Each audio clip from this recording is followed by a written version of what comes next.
In the heart of the Appalachian Mountains, nestled within an ancient forest, stood a cabin known to locals as Wraithwood Lodge. Its grim reputation was notorious, whispered about as a cursed place, haunted by the ghosts of a satanic cult from centuries past. But Tom Reynolds, a pragmatic real estate agent with no time for ghost stories, waved off these superstitions as mere tales spun to deter curious buyers. One chilly morning, Tom's phone rang, and a mysterious voice identified himself as Mr. Sinclair. Mr. Sinclair expressed a keen interest in purchasing Wraithwood Lodge, but explained that he couldn't view the property until 2 days later. With a promise of a generous commission, Tom agreed to make the cabin presentable a day early for Mr. Sinclair's visit. Tom's colleagues, aware of the cabin's dark history, cautioned him against going alone. They spoke of eerie sightings, ghostly whispers, and a heavy, oppressive atmosphere around the cabin. But Tom laughed off their concerns, attributing them to overactive imaginations. As Tom embarked on his journey into the mountains, he stopped at a small shop at the foot of the range to gather supplies. The elderly shopkeeper, her eyes filled with ancient knowledge, implored him not to venture up to Wraithwood Lodge. She spoke of rituals and sacrifices made by the cult, warning of lingering spirits and malevolent entities. Tom dismissed her warnings with a smile and continued on his way. Upon arriving at Specter's Rest, Tom found it to be a charming cabin with a brooding forest as its backdrop.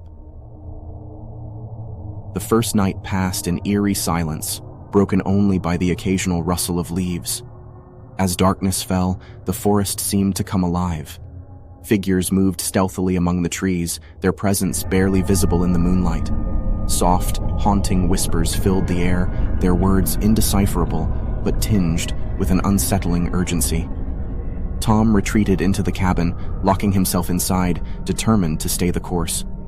But as the night deepened, the noises within the house became more pronounced. Tom heard footsteps, doors creaking open, and eerie whispers that seemed to emanate from the walls themselves. His heart raced as he cautiously entered one of the bedrooms, only to find a shadowy figure standing in the darkness. Terrified, Tom fled the cabin and into the dark forest. Panic set in as he realized he felt watched, a sense of unseen eyes boring into him from the shadows. When he tried to start his car, the engine remained stubbornly silent. Desperation gripped him as he considered the impossible, being trapped in this cursed place. Summoning his courage, Tom returned to the cabin, his flashlight shaking in his trembling hand. To his surprise, he found nothing. No intruder, no shadowy figures, no whispers. The cabin was empty and quiet, as if mocking his fear. The second night brought more of the same. Whispers, eerie sounds, and a feeling of dread that seemed to suffocate him. As dawn approached, Tom, on the brink of despair, prepared to leave the cursed cabin behind. But just as he was about to drive away, a convoy of black SUVs with tinted windows pulled up to the cabin. Mr. Sinclair had arrived, accompanied by men in suits with government insignias. Tom was taken aback, but Mr. Sinclair wasted no time. He bought Wraithwood Lodge without hesitation.